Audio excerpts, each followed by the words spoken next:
Selamat pagi, Assalamualaikum warahmatullahi wabarakatuh.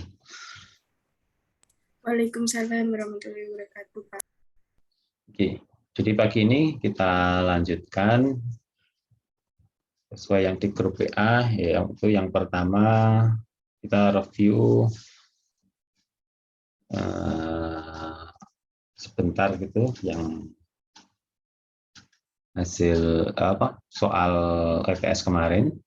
Nanti silakan kalau ada yang bertanya. Terus kemudian ini sekaligus sebagai pengantar masuk ke materi berikutnya, yaitu tentang Flownet, ya, tentang Flownet.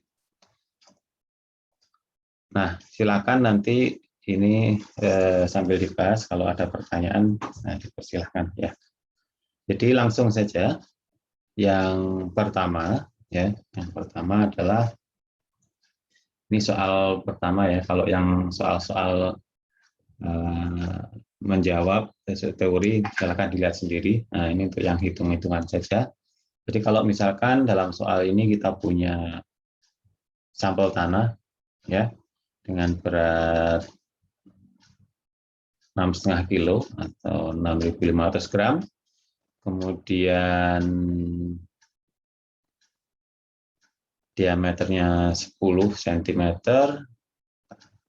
panjangnya 50 cm. Maka ditanya berat volume tanah tersebut dalam satuan gram cm kubik. Ya, gampang ya. Yang gamma tanah kan B dibagi V. Ya, W-nya sudah diketahui. Nah, kemudian V-nya tinggal masukkan karena bentuknya bulat 0,25 pi D kuadrat dikalikan L. Ya, 0,25 pi D kuadrat dikalikan L. Tinggal dimasukkan saja, ini diameternya 0,25 pi 10 kuadrat kali 50. Coba cek ya, Pak, betul ini. Silakan kalau yang punya kalkulator atau buka Excel sekaligus dicek apakah jawabannya benar angkanya ya. Kalau dari rumusnya ya sudah pasti 0,5 kalikan L. Ini volume ya. Tahu 0,25 kalikan pi kalikan D kalikan 50. Betul ya? 3.927. Nah, ini adalah V-nya. Ya. V-nya ada, V-nya dicari, dibagi, ketemulah 1,655 gram per cm. Gampang ya. Baik. Kemudian berikutnya, ya kita punya berat volume tanah, kan ya, itu 1,655, berarti kita punya gamma ini, satu kita punya ini, kemudian punya kadar air 35%, kemudian punya spesifik gravity atau GS 2,45. Ditanya gamma tanah kering, derajat kejenuhan, angka pori, porositas, ya. Tinggal dicari saja kan ya. Kalau hubungan antara gamma tanah dengan gamma tanah kering adalah ini kan gamma D sama dengan gamma tanah dibagi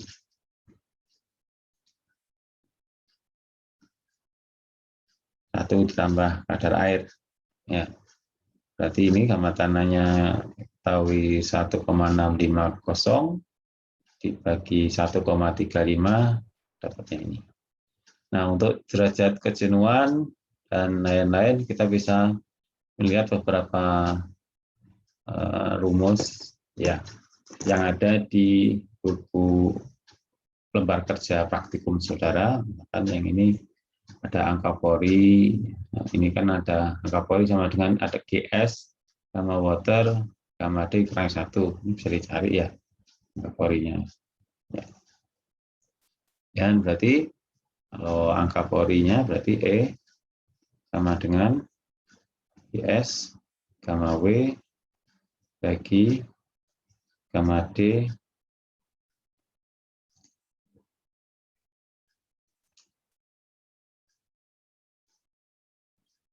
dikurangi 1. Ya, tinggal dicari GS-nya 2,450 dikalikan gamma W. Nah, kita pakai satuan apa kan gitu ya, tinggal. Karena gamma D-nya ini gram per centimeter kubik, maka saya bisa pakai gram per centimeter kubik juga gamma W. Itu kurang lebih sama dengan 1. Ini 1,222 dikurangi 1. Mungkin Anda bisa bantu menghitung juga, dicek hitungannya apa.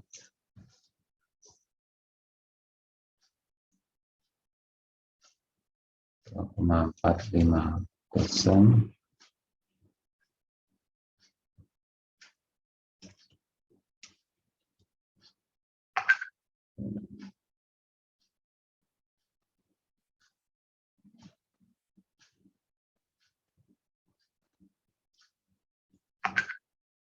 Nah, ini angka Pauli-nya kebetulan ketemunya 1,005. Tidak ada satuan ya.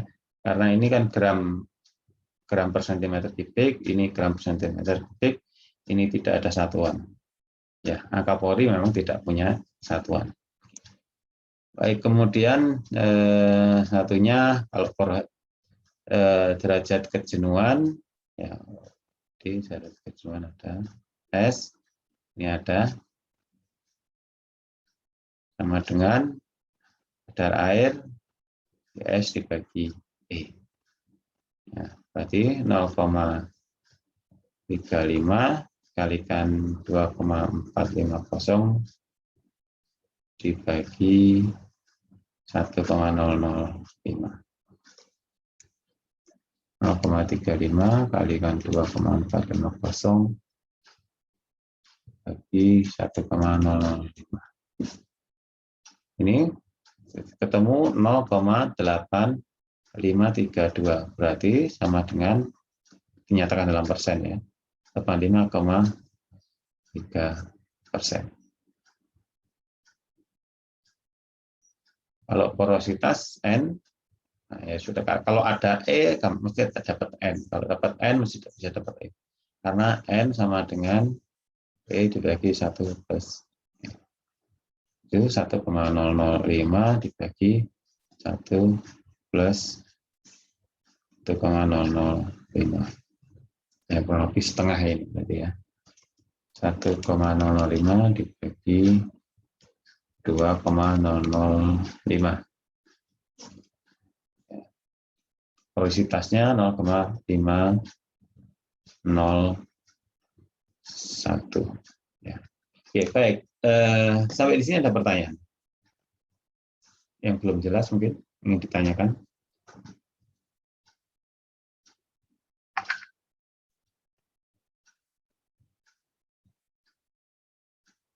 Sudah jelas ya berarti ya.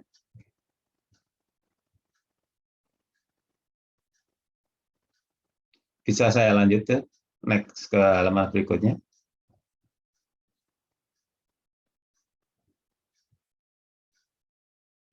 Tolong direspon. Bisa, Pak. Oke, baik, terima kasih.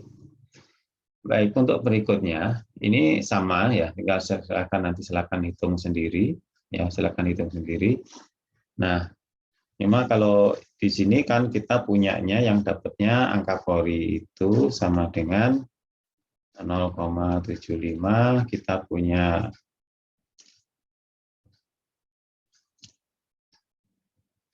kadar air adalah 0,25, kita punya GS sama dengan 2,65.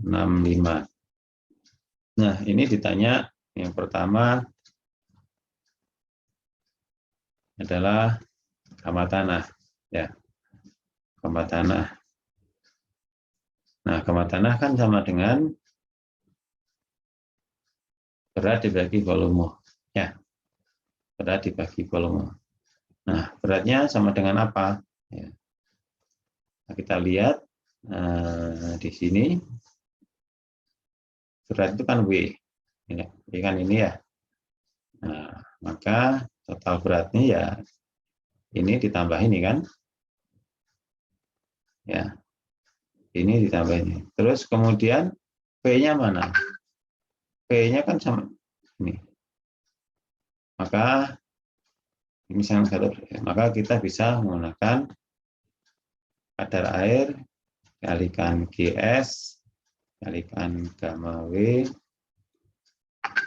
ditambah GS dikalikan gamma W dibagi dengan 1 plus E. Dibagi dengan 1 plus E. Sama dengan GS gamma W kadar air ditambah 1. Berarti gini ya.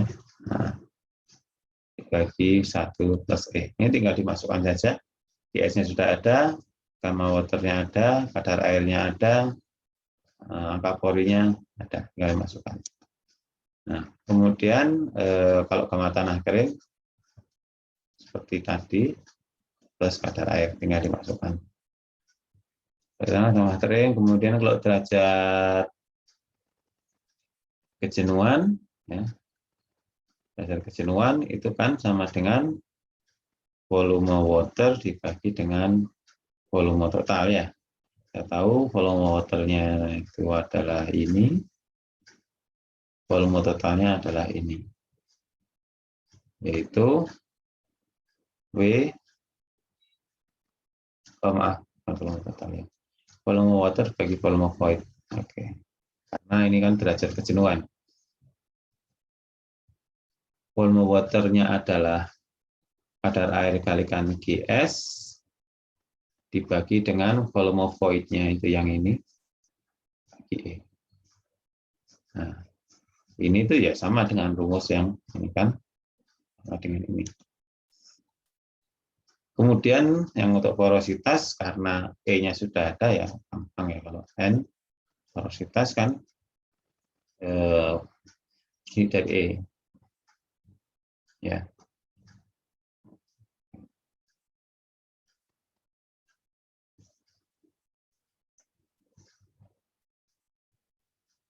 Yaitu E dibagi 1 plus E. Tinggal dimasukkan. E-nya kan kita sudah punya 0,75. Dan ini pun sebenarnya sama. Kalau kita lihat dari definisi dari porositas adalah volume void dibagi volume total kan ini ya. Volume void dibagi dengan volume total. Volume void-nya kan ini E. Volume totalnya kan 1 plus E. Ya. Nah, baik, ini bisa dihitung sendiri ya. Tinggal dimasukkan. Ingat kalau untuk perkalian seperti ini maka kadar air dibuat 0, bukan dalam persen ya, tapi 0, sekian. Terus kemudian yang berikutnya ketika ini ada gamma water yang harus dimasukkan, maka saudara harus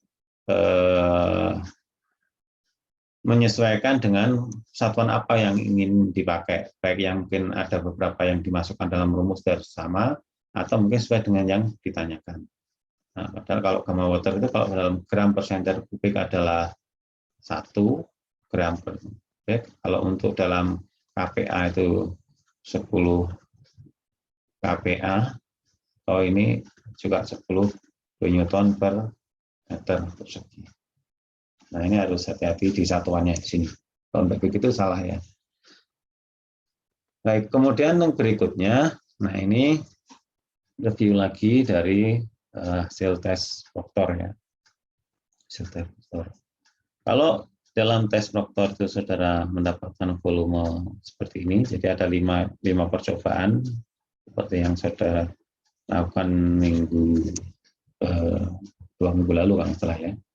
Nah, ini ada 6 kali percobaan, volume mold-nya sudah diketahui dalam sentimeter kubik. Mold itu adalah tempat masukkan tanah untuk tes proktor yang kemudian ditumbuk di situ ya, dipadatkan di situ. Nah, ini ada volumenya itu sekian, ini ada 943,9 cm3.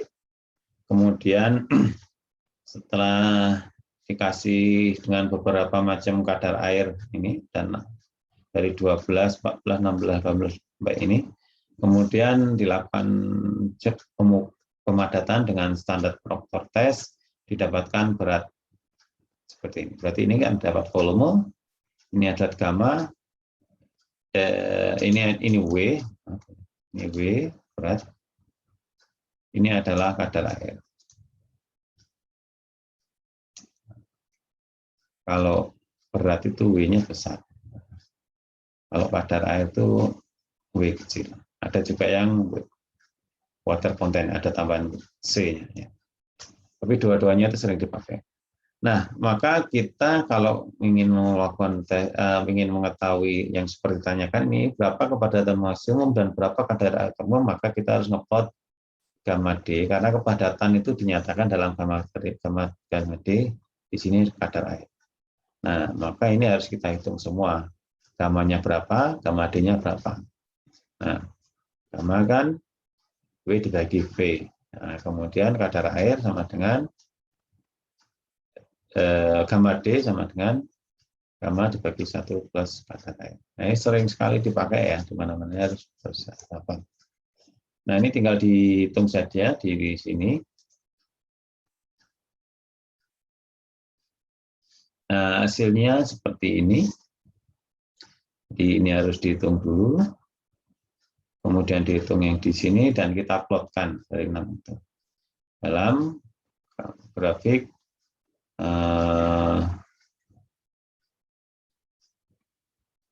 kadar air versus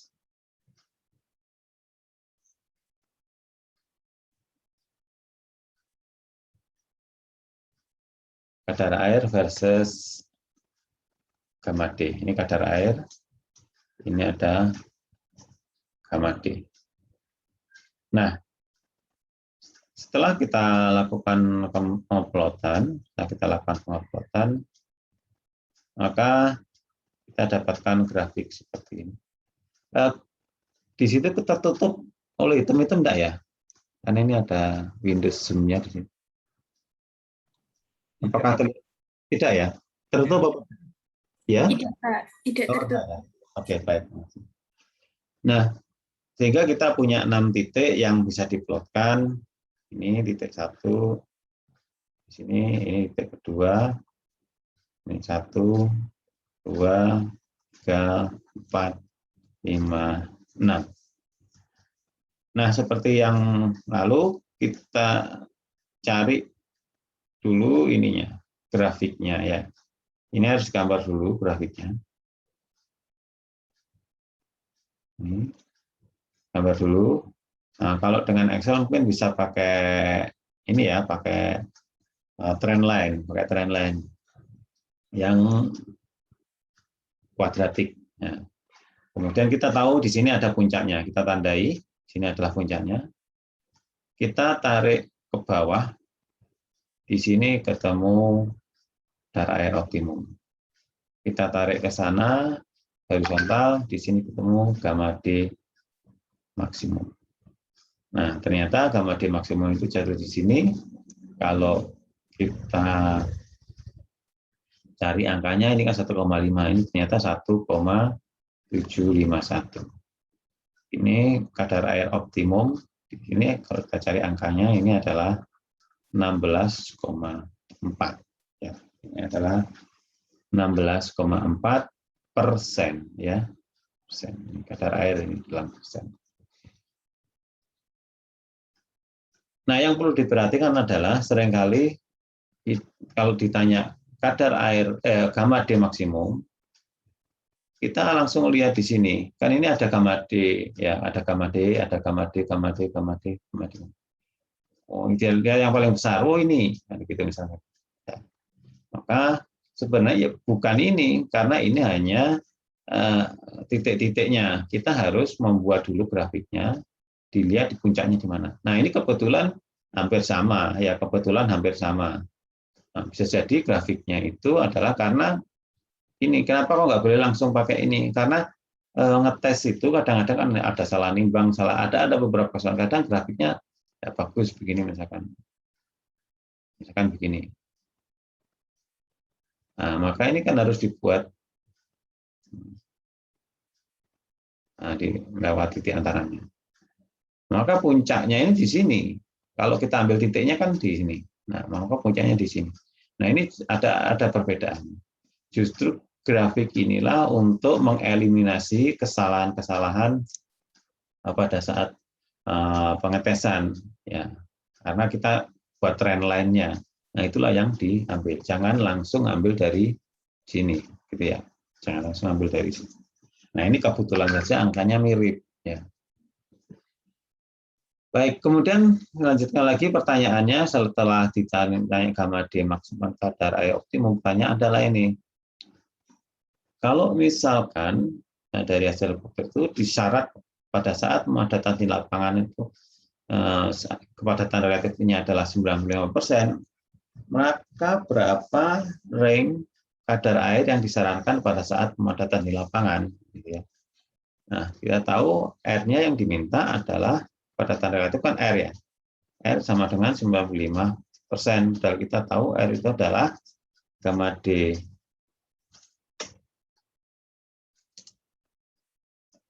lapangan dibagi dengan gamma D maksimum yang lab sama dengan 0,95.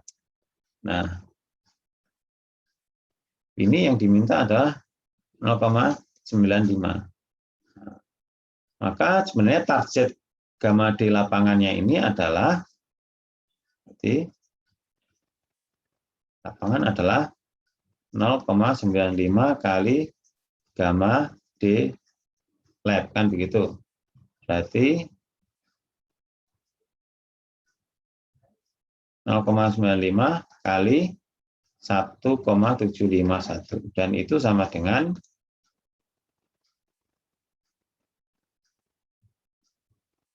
ini 1,663 ini ya. Jadi ini gamma D lapangan sama dengan 0,95 kali 1,771 gram per cm kubik. Nah, kita mendapatkan target kepadatan lapangan itu 1,663. Ya, yang diinginkan ya, yang diinginkan. Berarti berapa kadar air yang cocok untuk memadatkan ini yang biar memadatkan efektif? Ya. Kita cari angka di sini, namanya 1,663.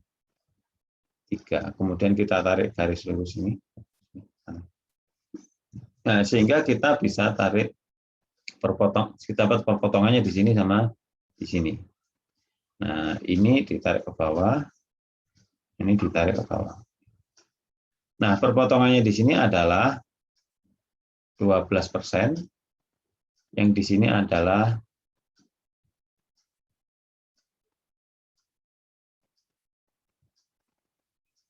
ini enggak pas ya. Yang di sini adalah 21,8%. Jadi range kadar air yang untuk pemadatan lapangan adalah 12 sampai 21,8%. Nah, jadi ada range yang lebar. Nggak harus tepat, nah, karena di lapangan kan sulit ya kadar air tepat itu karena ada penguapan dan lain. Baik, ini ada yang ingin ditanyakan?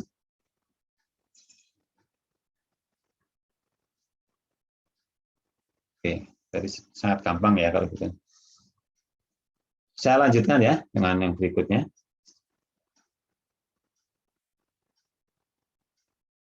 Oke, saya lanjutkan dengan berikutnya. Nah, ini adalah soal yang terakhir. Ya, yang ini sekaligus nanti sebagai pengantar dari Flownet ya, pengantar dari Flownet. Baik, ini ada sebuah sistem yang terlihat seperti ini. Ada air mengalir dari head yang tinggi ke head yang rendah, ya. Sebagaimana kita pahami bersama, air mengalir dari head yang tinggi, dari sini ke sana, dari sini ya, ini ke sana, masuk melewati butiran-butiran ini, masuk melewati butiran-butiran ini mungkin tidak, kemudian keluar ke sana dan ke sini. Nah, yang menyebabkan pengaliran adanya aliran itu ada perbedaan sebesar 300 mm, ya, sebesar 300 mm atau 30 cm. Nah, ini kan ada debitnya, ya. Water supply-nya ini disesuaikan sebesar Q, ya. Kalau secara di lapangan ya kemarin seperti yang saudara waktu praktikum itu, sehingga konstan headnya terjaga konstan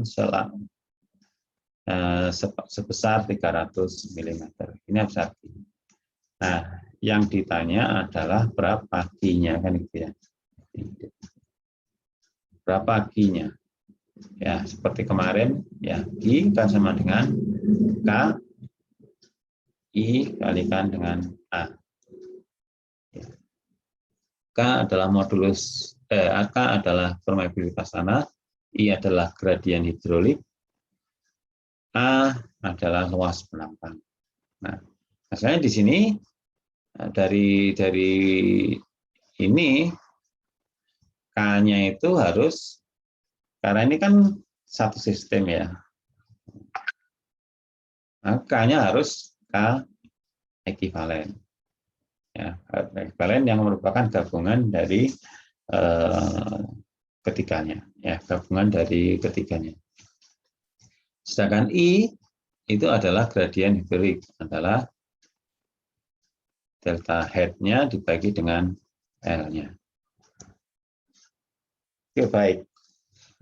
Maka ini K ekivalen sama dengan H dibagi H1 K1 plus H2 per K2 plus H3 per K3. Berarti di sini sama dengan 0, ini sama dengan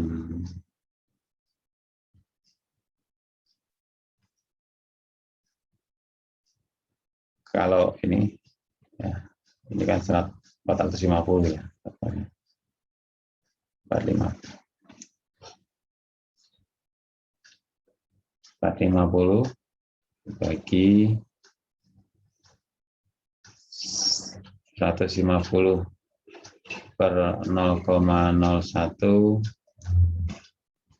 ditambah 150 per 0,003 tambah 150 per 0,0005. Ya. Mungkin ada yang bisa bantu menghitung? Silakan.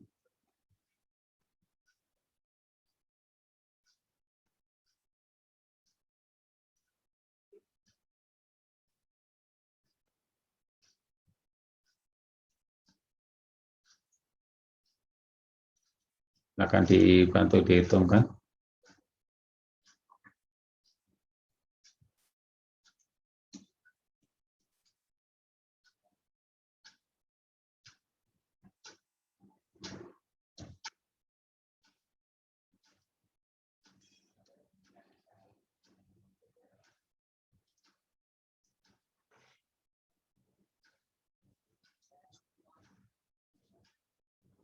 Berapa hasilnya?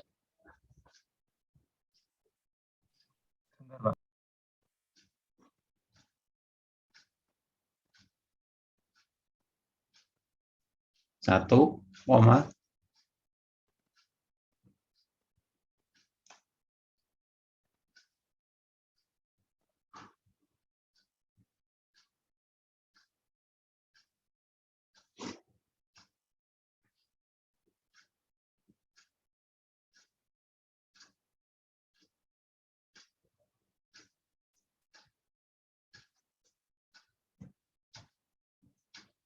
Ya.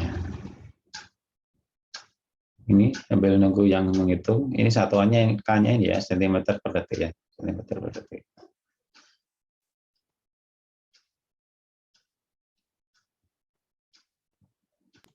Nol koma, Pak. Berapa? 0, berapa? 0,0013. 0, 0,0013. 13 atau 1,233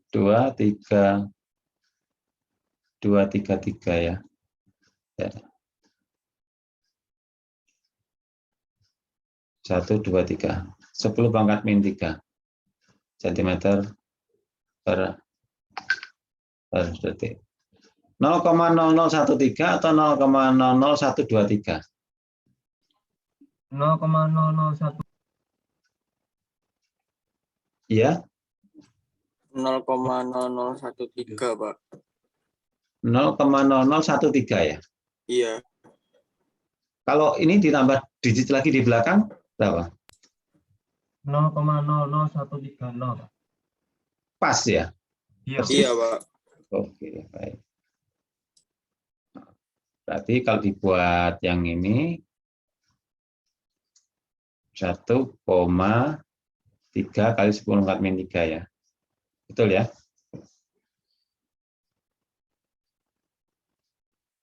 450 dibagi 150,001 003 000.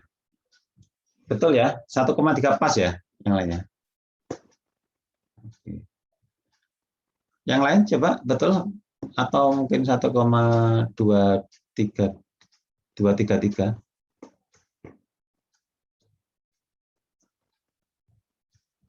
Betul ya? Oke. Tadi siapa yang ngitung? Mas siapa yang bantu ngitung tadi? Saya sama Nova, Pak, tadi. Betul ya, dua-duanya ya? Iya, 1,3 ya? Oke, baik.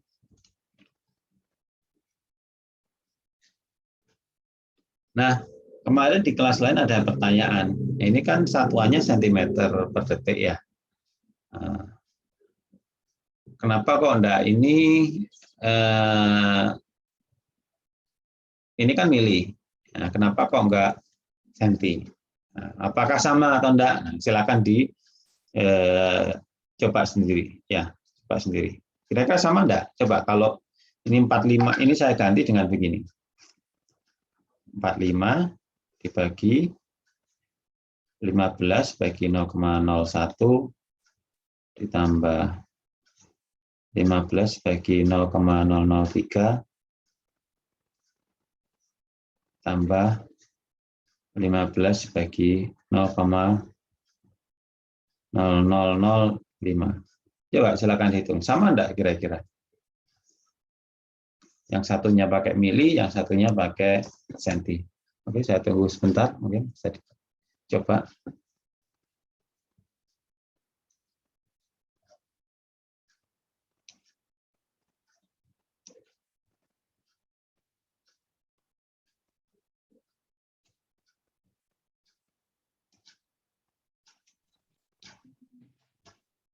Sama, Pak. Sama ya? Oke. Iya, Pak. Baik. Ya, memang sama. Kenapa bisa sama? Karena itu hanya perbandingan saya. Perbandingan saja. Jadi tidak masalah saudara menggunakan satuan mili atau menggunakan satuan senti. Oke, baik, saya teruskan kalau begitu.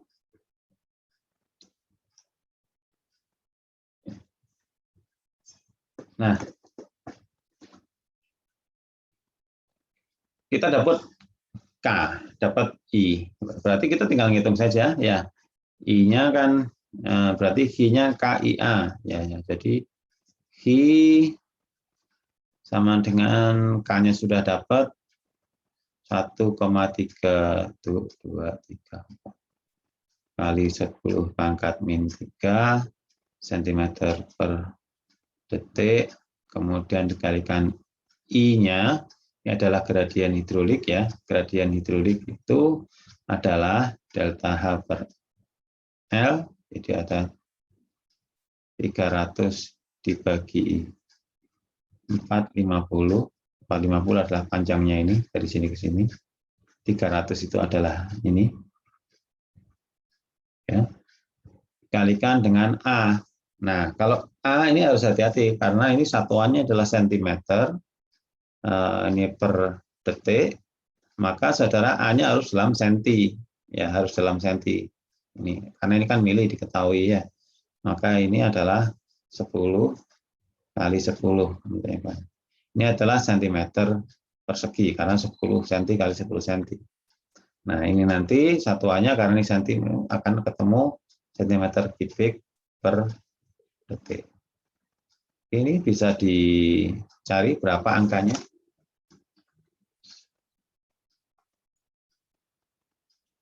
0,0013 atau 1,3 kali 10,3 ya. Dikalikan 300 dibagi 450 kalikan 100. Berapa hasilnya? 0,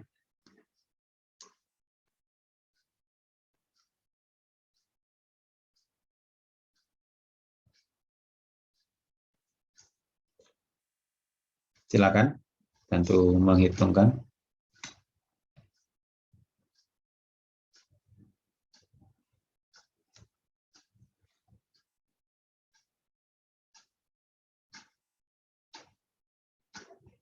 Sudah ada yang selesai menghitung?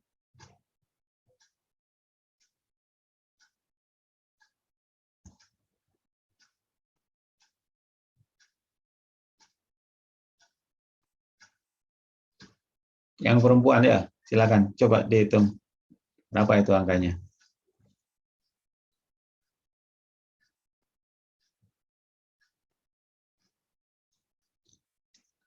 Mbak. Kalkulatornya dikeluarkan.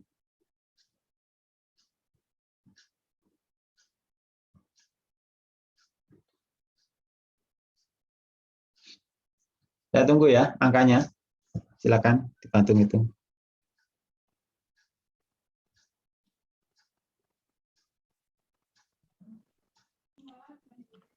Oh, 0,087 Pak. 0,087 ya, betul ya. 0,087 cm kubik per detik. Itu adalah I-nya. Ya, jadi sudah terjawab ya. Nah, berarti kita dapat jawaban ini. I-nya 0,087 cm per detik. Nah, sekarang pertanyaan berikutnya nih, kita pindah ke berikutnya. Kita catat dulu. Kita punya debit atau Hi sama dengan 0,087. Oke. 87 cm kubik per detik. Nah, kemudian ini ada pertanyaan. Berapa tinggi HA ini dan ini HB? Ya. Jadi head pressure yang ada di sebelah kiri kan lebih tinggi daripada yang sebelah kanan. Kalau misalkan ini saya beri pisometer di sini,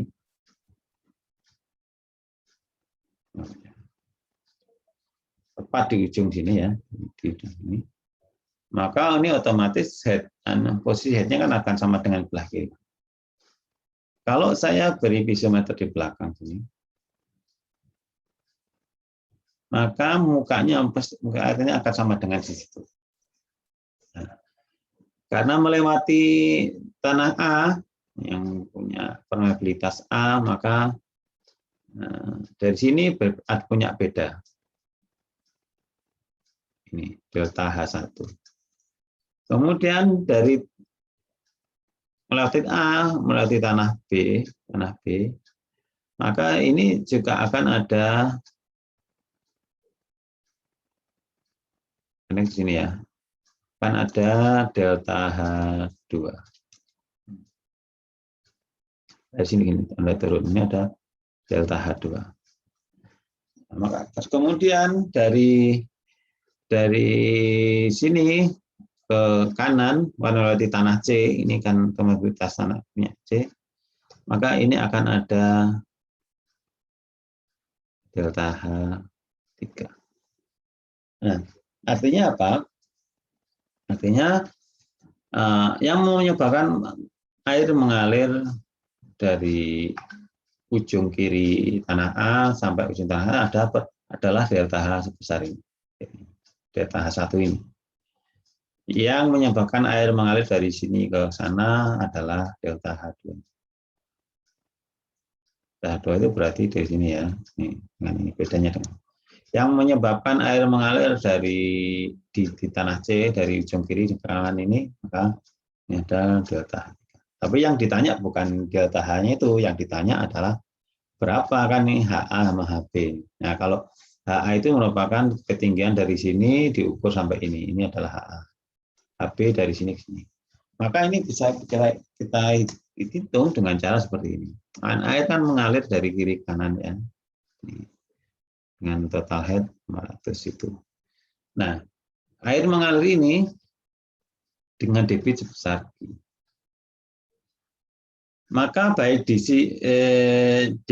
sini di A maupun di B maupun di C debitnya itu sama ya. Debitnya itu sama. Karena ini kan satu kesatuan mengalir, debitnya sama. Ya, debitnya sama. Nah, berarti kalau kita ingin mencari HA, ya saya kan harus tahu delta H1. Berapa perbedaannya itu? Nah, padahal HA ditambah delta H1 kan sama dengan 300 kan gini ya. Ini kan kalau kita tarik ke sini kan gini. Ini kan sama dengan HA. Oke. Baik, maka kita harus melihat sistem terpisah yang di sini aja, yang di sini yang di A saja. Nah, di A itu kita tahu debitnya sama dengan, karena sama ya, satu aliran seri ya. Kalau paralel mungkin bisa beda. Dan debit. Kalau seri ini debitnya sama. Kita tahu debitnya 0,087. Dan kita tahu debit itu adalah KI kalikan A. Nah, kalau kita lihat di A itu kan debitnya adalah 0,087. K-nya kalau dalam satu sistem ini K-nya kan hanya yang menggunakan A saja, berarti adalah menggunakan 0,01 I kalikan A, itu adalah 100 ini cm persegi, ini adalah cm kubik per detik.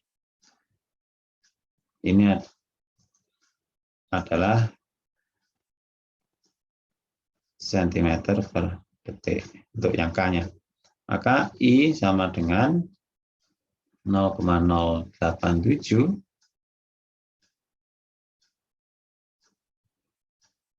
dibagi 0,01 dikali 100. Ini kan 1 ya. Nah, ini satuannya adalah cm kubik per detik. Ini satuannya adalah yang ini adalah cm per detik. Ini adalah cm persegi. Ya, cm persegi. Maka ini hilang, ini 3, ini hilang semua tanpa satuan. Ya, ini sama dengan 0,087 karena pembaginya 1. Nah, I adalah delta H1 ini. I ini adalah sebenarnya delta H1 dibagi dengan L. L-nya apa? L-nya kan di 150. L-nya 150. Kalau kita buat mili, ini ada 100. Kalau kita pakai mili, ini ada 150. Maka delta H1 sama dengan 0,087 dikali 150. Ini kita tolong bisa dibantu dihitungkan berapa?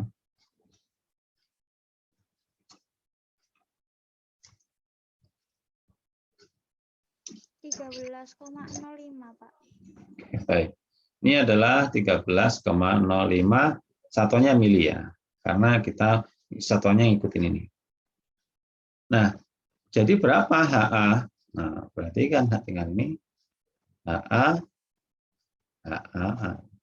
sama dengan 300 dikurangi 13,05.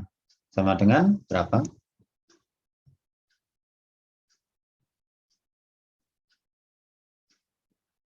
Ini ya, betul ya, 286,95 mm.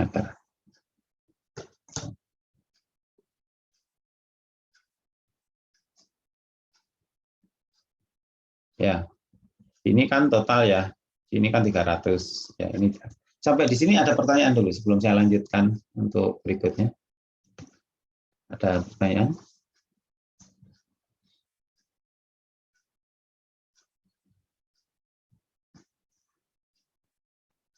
Saya, gampang ya. Oke, ini nanti saya selesai. Nah, berikutnya dicari H2, kan mesti turun lagi ya.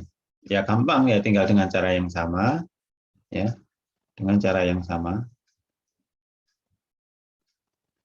0,087 sama dengan 0,003 dikalikan I dikalikan 100. Jadi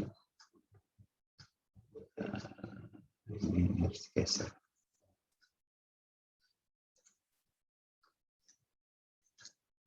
Jadi I sama dengan 0,087 dibagi 0,003 dikalikan 100. Berarti 0,087 dibagi berapa bisa dicari? Bisa dibantu dihitungkan ya.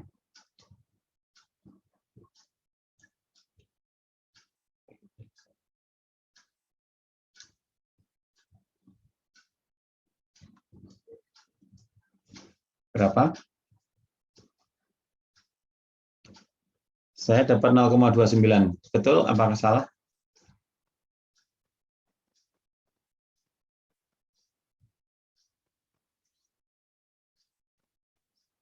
Betul, Pak. Oke, baik.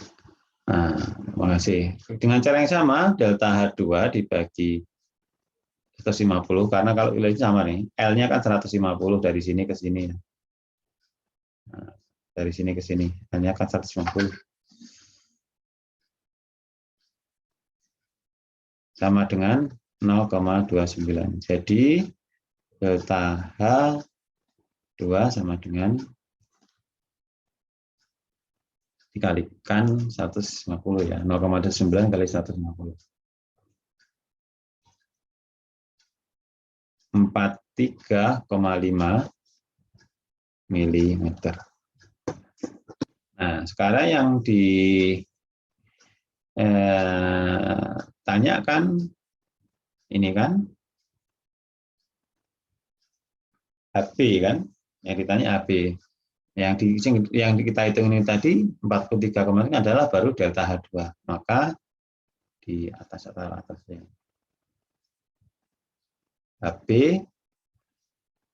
sama dengan, jadi kan ini dikurangi delta H1, ini kan 300, dikurangi sama ini. Maka HB adalah HA dikurangi delta H2. Begitu ya. Sama dengan HA dikurangi delta H2, yaitu sama dengan 286,95 dikurangi 43,5.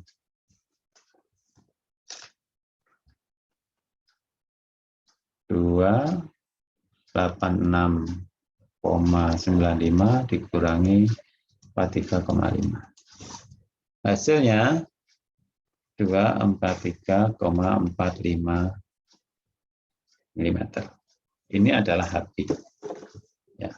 Jadi di sini tuh kalau ngitungnya datumnya dari sini ya, di sini itu 300. HA-nya ini tadi ketemu di sini 286,95. Di sini turun, di sini menjadi 243,45. Terus ada delta H3. Nah, ini di sini berapa? Ya, otomatis kalau di sini kan sama dengan ini ya. Kalau ini 300, ini bisa langsung kan, kalau di ini kan ya 0, yang di sini kan 0. Jadi sebenarnya untuk HB ini sama dengan delta H3 ya. HB kan sama dengan delta H3. Berapa ya? 243,45. Jadi ini turun. Nah, sebenarnya delta H3 ini juga bisa dihitung dengan cara yang sama. Nah, karena ini kan sudah diketahui, ya bisa langsung ditebak. Tapi kalau kita mau menghitung bisa juga, yaitu dengan menggunakan cara yang sama persis dengan ini. 0,087 ini debitnya, sama dengan K-nya ini kita ganti dengan K3. K-nya kita ganti dengan K3. Nanti akan ketemu delta H3.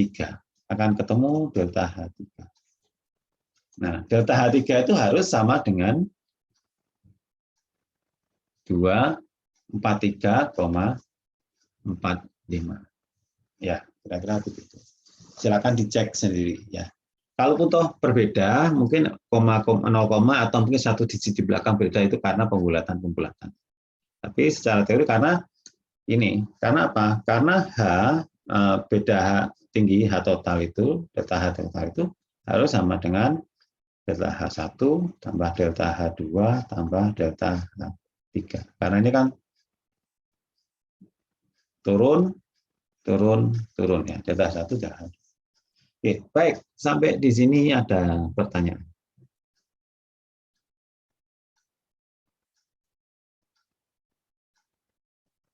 Ada pertanyaan?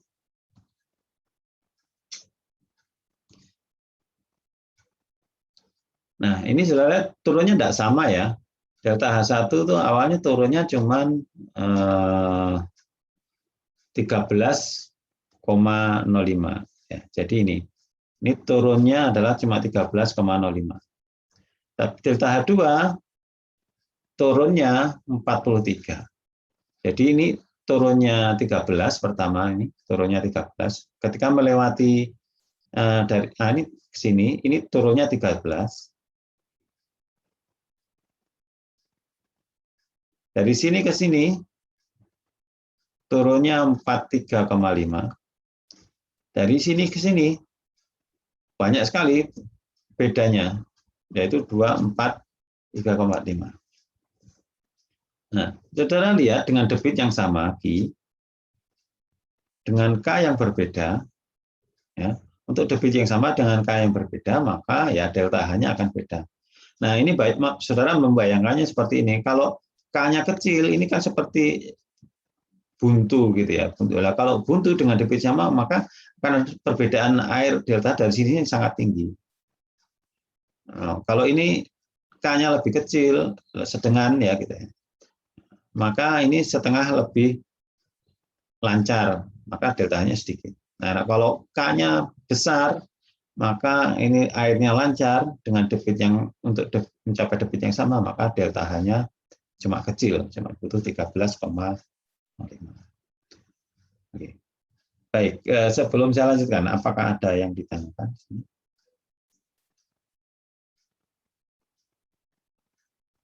Oke. Sudah, tolong direspon kalau bisa lanjut, silakan dijawab, nanti akan saya lanjutkan.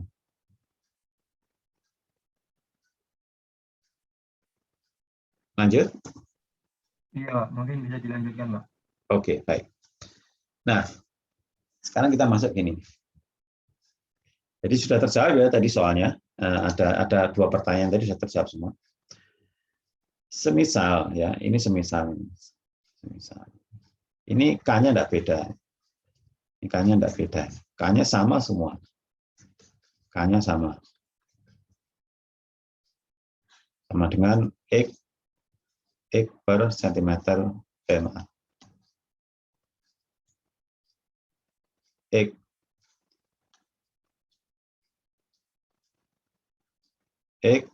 centimeter per detik. Sama semua. Ini jadi jenis tanahnya sama. Jenis tanah sama, bukan tanah. Ini jenis tanahnya sama. Oke. Semuanya mempunyai nilai sama dengan K. Ya. Ini saya taruh pisometer di sini.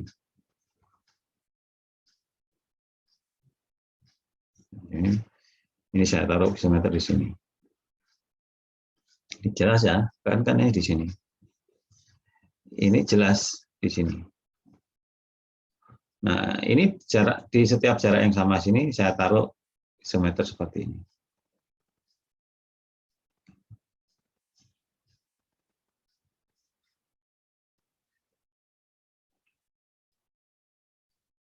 Kalau ditanya HA dan HB, ya, kalau seperti ini, kalau K-nya sama ya gampang saja, tidak perlu dihitung seperti tadi. Maka ini kan ini kan satu gradien. Ya, berarti ya ini kan tarik aja garis lurus seperti ini. Maka HA-nya akan di sini, HB-nya akan di sini. Karena ini perbandingan biasa akhirnya. Kalau K-nya sama, karena kan K-nya sama. Kecuali tadi kalau K-nya berbeda-beda, ini bisa naik, bisa turun. Ini bisa naik, bisa turun. Karena K-nya berbeda. Kalau ini 300, ya berarti ini tinggal dibagi 3. Akan 3 kan, 1, 2, 3. Berarti mesti ini turun, delta H1-nya turun 100, ini delta H2 turun 100 mili, ini turun 100 mili. Karena K-nya sama. Oke. Ada yang ditanyakan dengan apa yang baru saya jelaskan?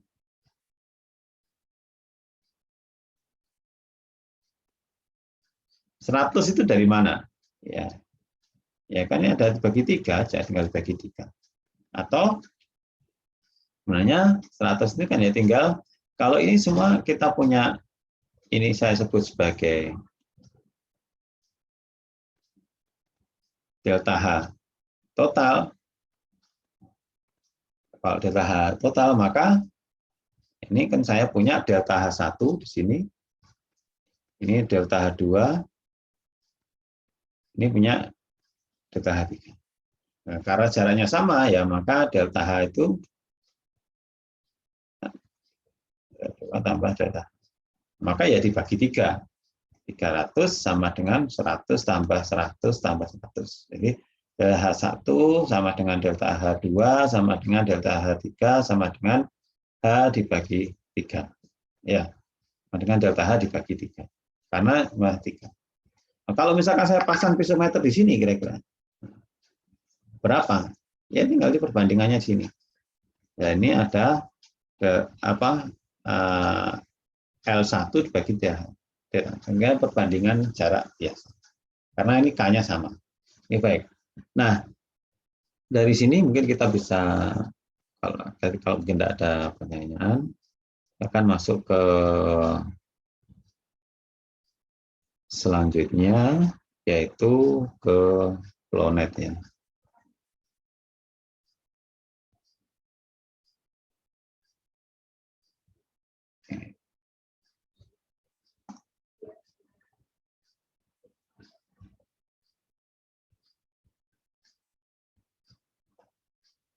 share screen-nya. Ini sudah terlihat PowerPoint saya kah?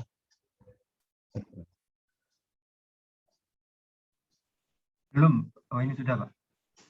Ini sudah terlihat ya? Sudah. Oke, baik.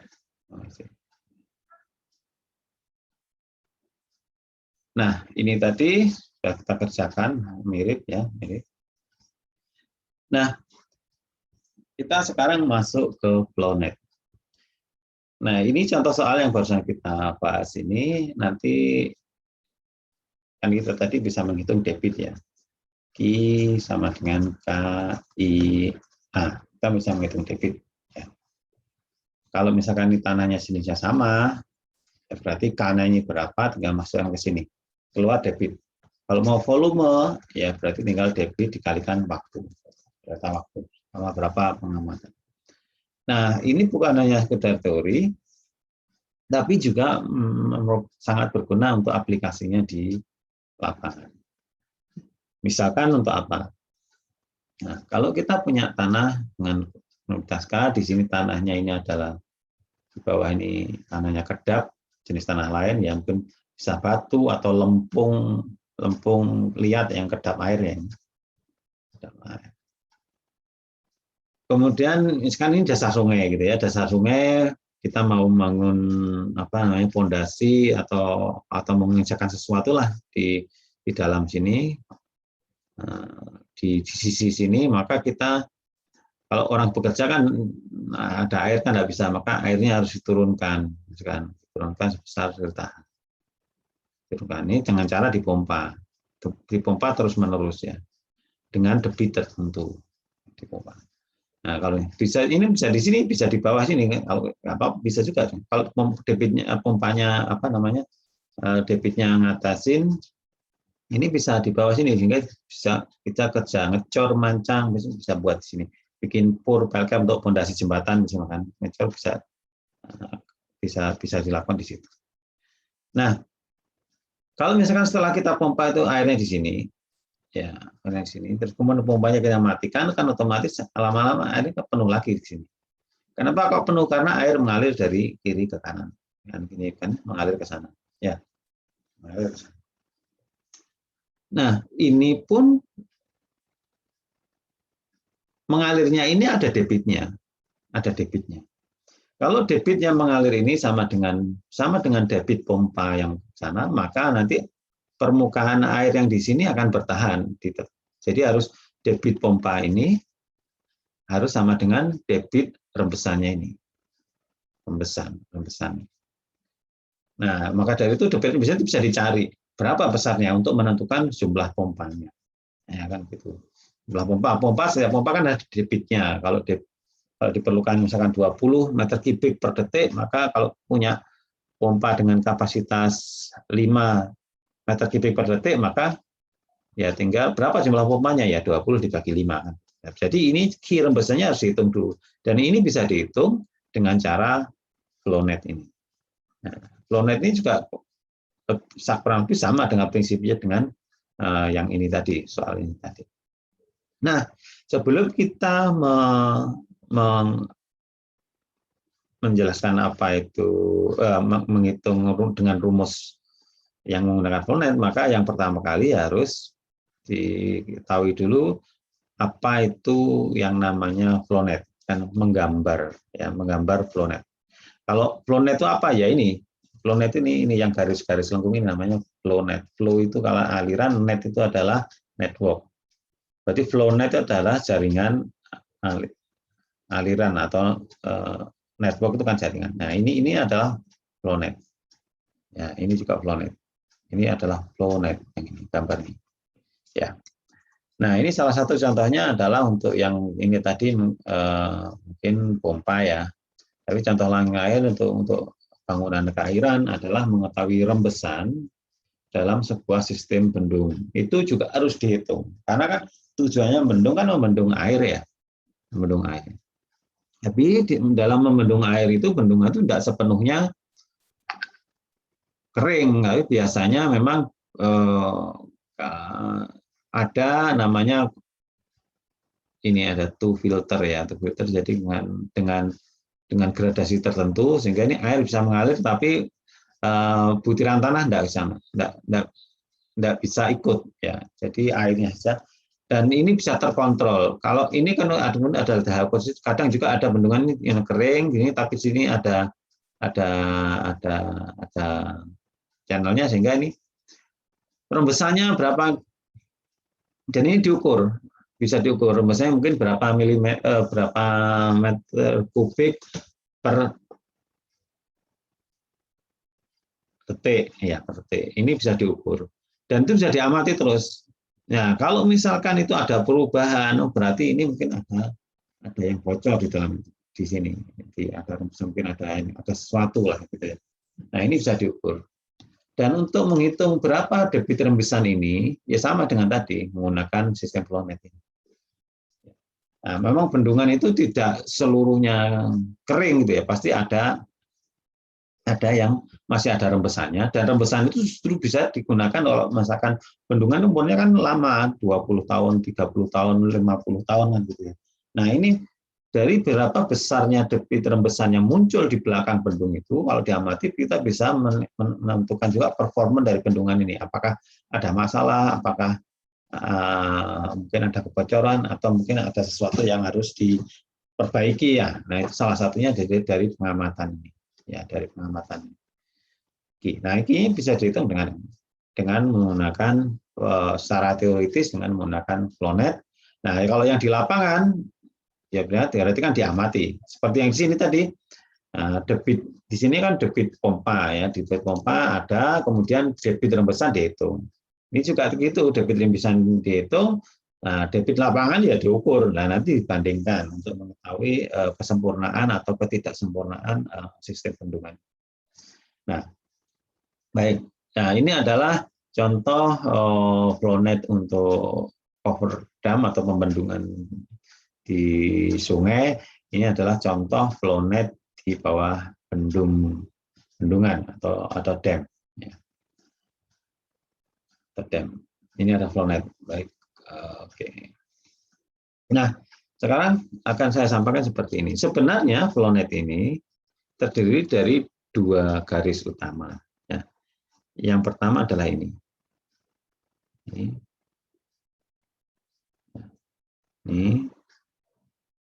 Ini itu adalah garis aliran. Adalah garis aliran.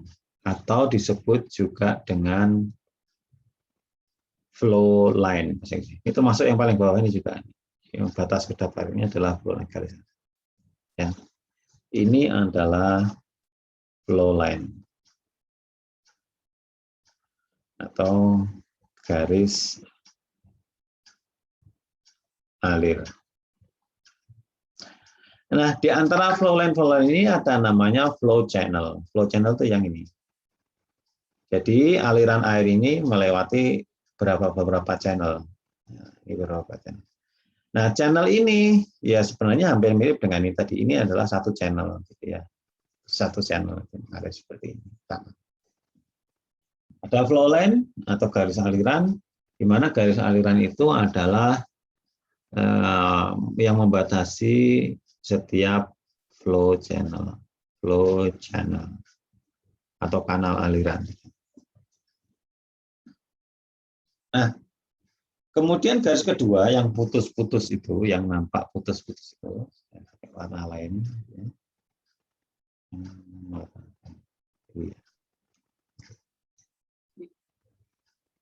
Ini ada garis ini ya, putus-putus ini.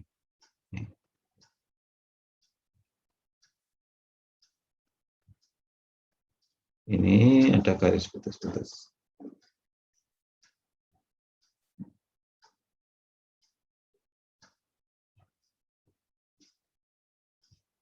Ini ada garis putus-putus. Nah, yang ini juga sebenarnya juga garis putus-putus. Permukaan. Ini sebenarnya juga garis putus-putus. Ini disebut sebagai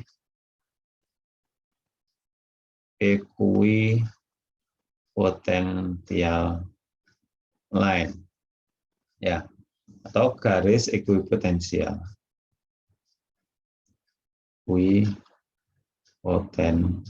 Potensial. Nah, apa yang dimaksud dengan ekuipotensial line? Itu adalah garis yang menghubungkan titik-titik di mana mempunyai head yang sama. Garis ini. Jadi begini, air ini kan mengalir dari kiri ke kanan karena adanya delta, ya, besar delta. Kalau di titik ini misalkan, saya lihat dari salah satu flow channel aja ya. Oke, kita lihat flow channel yang ini, yang dari sini. Air mengalir dari sini, mengalir ke sana, kan gitu ya. Kalau saya beri head,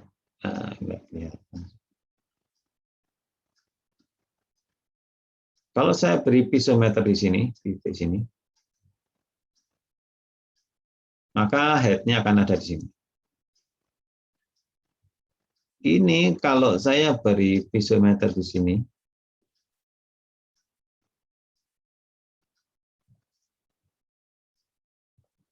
maka headnya akan sedikit turun, mungkin di sini. Karena ini dari sini ke sini kan sepanjang pengaliran ini ada gradien hidrolik kan dari mengalir dari sini ke sini. Kalau saya taruh di sini pisometer sini, maka ini kan akan turun lagi di sini, turun. Saya turun lagi juga gini, akan turun. Nah, kalau saya taruh di ujung belakang sini, langsung ini, kan air mengalir, maka headnya akan di sini. Kalau saya taruh di sini, di tengah, maka headnya akan sedikit turun lagi. Ini juga begitu, taruh sana, ini juga. Jadi sebenarnya air mengalir dari sini, ke sini, dalam satu flow channel ini. Headnya akan turun, awalnya di sini, jatuh berakhir di sini. Nah, di sini kan turun. Nah, kalau misalkan ini lagi saya taruh di sini ya, taruh di sini, pisometernya itu, maka headnya itu akan sama dengan ini di sini. Nah, kenapa?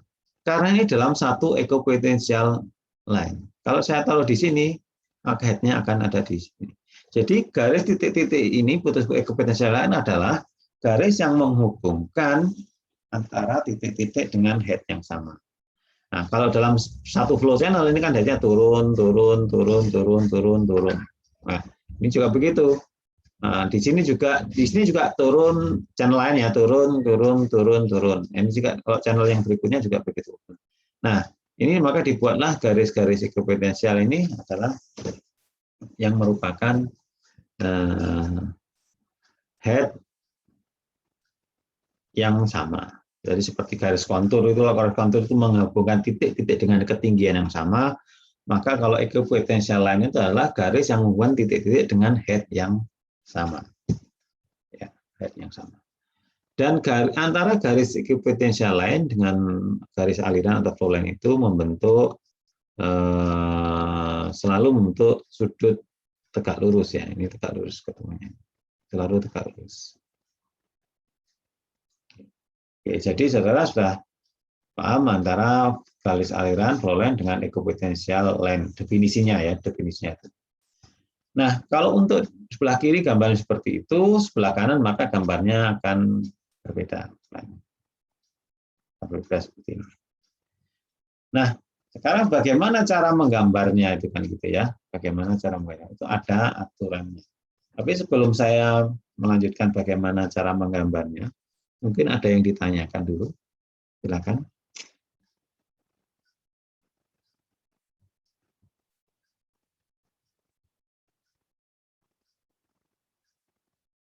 Bisa dilanjut kalau gitu?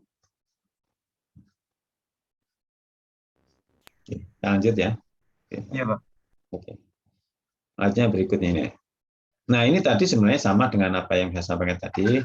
Jadi sebenarnya kalau kita mengambil sembarang titik di sebuah massa tanah, kita beri pisometer, maka dia akan ada head-nya di situ. Nah, gambarannya kalau misalkan saya pasang di sini, ujung sini ya, maka pisometer akan ada di sini. Nah, kalau dipasang di belakang, di ujung ini akan di sini. Nah, karena air mengalir dari sini melewati A ini terus ke sana, maka kalau kita ngambil masang di sini berapa? Pasti kan di antara ini, di antaranya. Cuma berapa? Nah, itu nanti sesuai dengan posisi geopotensial lainnya tadi. Nah, ini yang tadi barusan disampaikan bahwasanya dalam satu garis geopotensial lain itu kalau kita meletakkan pisometer itu head-nya sama. Kalau mau taruh di sini, ini adalah sama. Kalau di sini, ya berarti ya tetap di sini. Nah, beda lagi kalau misalkan diletakkan di garis ini, maka ini akan sudah turun. Jadi turunnya beberapa tahap, persis seperti yang ini tadi, yang soal tadi ya. Kalau K-nya sama, kita taruh sini, taruh sini, taruh sini, taruh sini. Yang di belakang itu tahu di sini, yang di depan itu tahu di sini, maka kalau K-nya sama ya tinggal taruh sini. Berarti ini kan turun ke sini, turun ke sini, turun ke sini. Ya, secara linear seperti itu. Nah, kalau dalam flownet turunnya itu dalam satu flow channel. Kalau misalkan ini ada begini, maka dalam satu flow channel. Nah, ini sudah sama tadi. Nah, ini kemudian ini yang tadi sama. Oke, sama kita lewati. Nah, ini adalah bagaimana menggambar flownet itu ada aturannya. Jadi flownet itu kalau dengan program komputer sebenarnya juga bisa di-run, tapi untuk manual pun bisa, ya. Manual pun bisa. Memang kalau manual mungkin akurasinya tergantung dari keahlian menggambarnya ini, menggambar flownetnya ini, ya. Mungkin akan beda dengan satu orang dengan yang lain, cuma bedanya mungkin kalau sudah sama-sama biasa menggambar flownet, mungkin akan apa? Bedanya tidak terlalu banyak. Tidak terlalu banyak. Nggak sampai separuhnya, misalkan beda 50% hitungan berarti kan salah. Yang mungkin 10%, 5% masih oke. Nah, ini adalah bagaimana cara menggambar flownet. Ya, cara menggambar flownet. Di mana dalam flownet itu ada dua garis inti, yaitu flow line atau garis aliran dan equipotential line atau garis equipotential line. Untuk membantu memahami, ini akan saya gambar ulang di sini.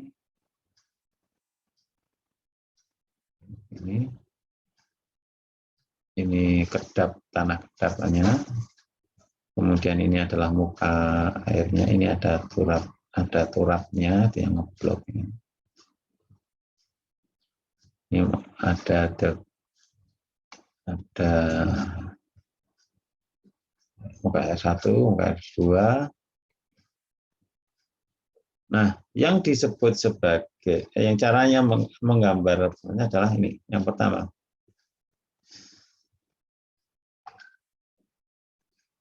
saya gambar dulu aja.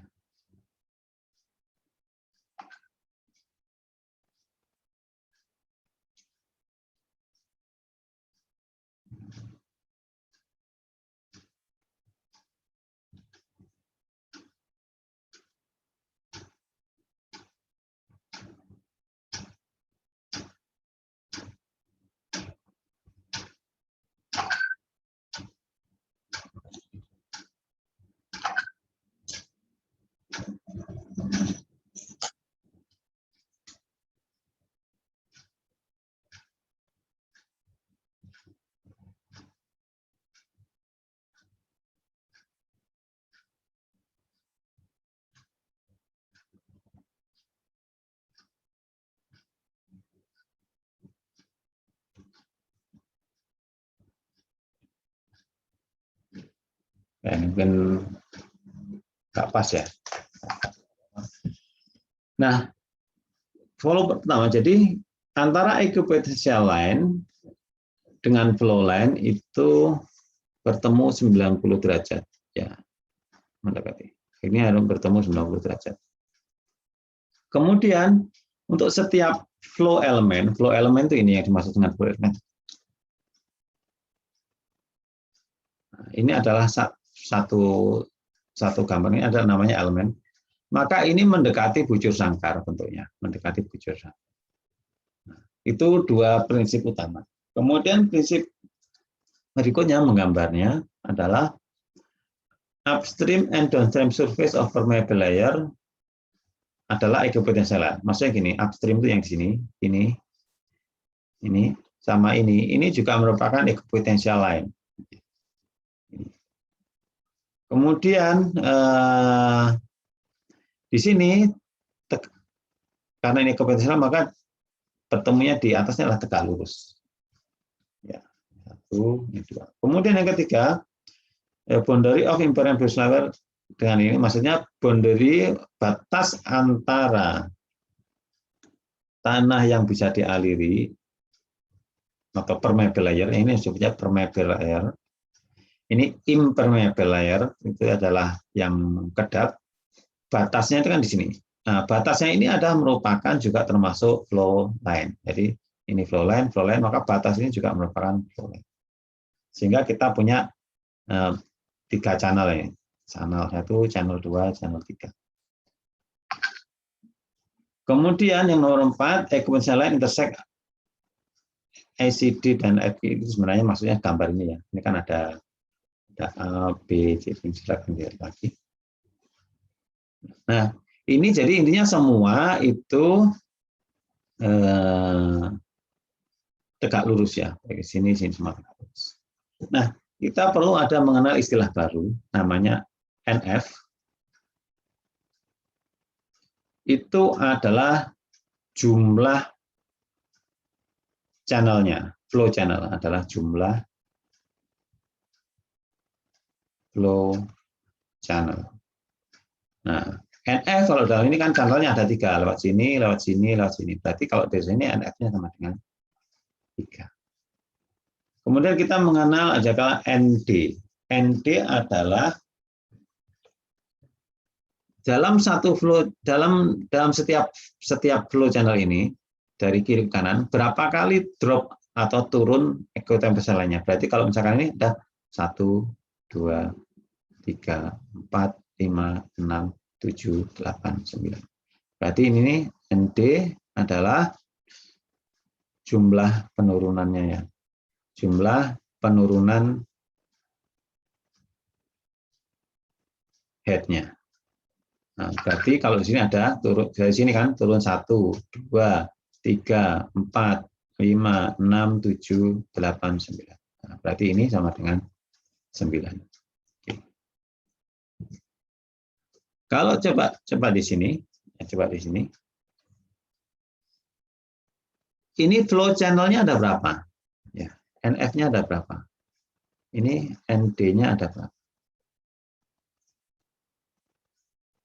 Berapa NF-nya? Saya tutup dulu ya. Berapa NF-nya?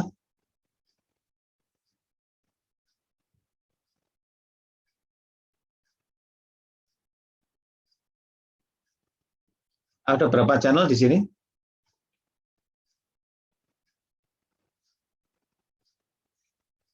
Bisa jawab? Tolong direspon. Ada berapa?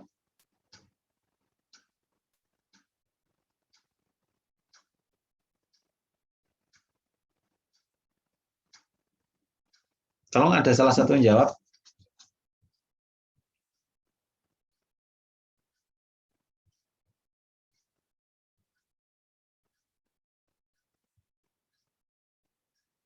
Saya absen saja. Siapa yang hadir di sini? Wahyu Wisnu? Wahyu Wisnu. Ya, berapa NF-nya? 4, Pak. Oke, baik. Apa-apa, ya betul, pinter ini. 4. ND-nya ada berapa? Wahyu Wisnu?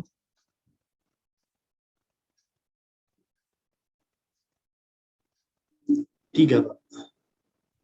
Nah, ND-nya 3 ya, kurang tepat ya. Oh, Ini kan maaf, Pak. apa? Nggak apa-apa, yang salah ya nggak apa-apa. Berarti ada, ini kan turun ya, ada 1, 2, 3, 4, 5, 6. Jadi setiap flow channel itu ada turun 1, 2, 3, 4, 5, 6. Ini juga begitu sama, 1, 2, 3, 4, 5, 6. Paham ya, Wahyu Wisnu? Yang lain? Nah. Paham, Pak. Oke, baik. Nah, kita hapus ini. Nah, benar tak? NF-nya 4. Ini ya. Nah, asumsi flownet yang seperti ini, flow channel NF-ND adalah kita asumsinya K-nya ini sama semua. Jadi dalam satu lapis ini kan kadang ada membedakan, ada KV, ada KH ya. Berarti kan probabilitas ada yang arah vertikal, ini tapi ada yang arah horizontal. Nah, dalam hal ini dianggap sama-sama. KV sama dengan KH sama dengan K. Nah, kalau ini beda lagi cerita hitungannya ya. Tapi ini dianggap sama. Kalau di sini istilahnya pakai KX sama KZ. Mungkin karena sumbunya dia mungkin X, ini Z ya. Kalau saya ini kan vertikal horizontal. Oke, baik, ini saya kira sudah. Nah, kalau ini saya tutup dulu. Ini NF-nya berapa, ND-nya berapa? Jumlah channelnya berapa, jumlah putarnya berapa? Adira Salsabira Putri.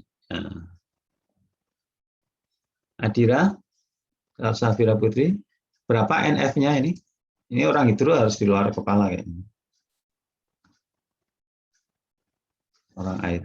Adira, Adil? 5, Bapak. NF-nya 5 ya. 1, 2, 3, 4, 5. Betul ya. ND-nya berapa?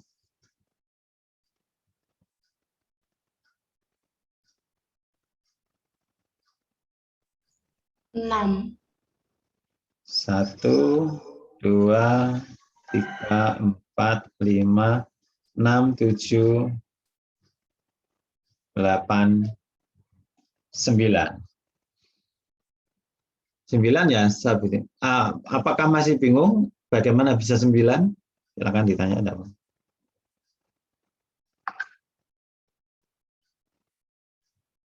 Salsabila? 9 ya? Iya, Bapak. Kita paham ya? Iya. 1, 2, 3, 4, 5, 6, 7, 8, 9. Nah, ini 9 itu maksudnya bagaimana? Jadi kalau air di sini adalah H di sini, kemudian ini H2, maka air mengalir dari kiri ke kanan itu kan punya delta H-nya ini. Nah, berarti kalau kita taruh pisometer di sini, ini setiap turunnya ini berapa? Berarti kan ini H ini katakanlah ini 10 ya, 10 kalau bendungan sangat tinggi misalkan katakanlah ini mungkin 9 meter misalkan biar gampang ya. Maka pisometer di sini akan turun satu. Setiap garis turun pisometernya akan turun 1 begitu sampai ke sini. Kurang lebihnya seperti itu. Dan ini nanti akan sangat berguna untuk perhitungan berikutnya. Ini ND-nya 9. Apakah benar 9?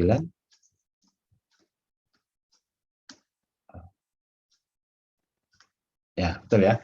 NF-nya 5, ND-nya 9.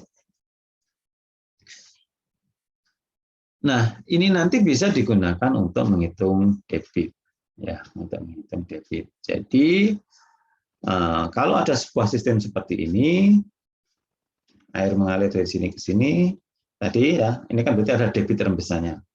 Berapa debitnya ini? Yaitu debitnya sama dengan K itu adalah permeabilitas ini, dikalikan dengan H mana? H itu perbedaan ini, yang mengalirkan itu, dikalikan dengan NF per ND. Nah, jadi kalau di sini berapa? Q sama dengan K, K-nya tinggal masukkan kan, H-nya juga tinggal ada. NF-nya berapa? ND-nya berapa? Ini NF-nya adalah 1, 2, 3, 4.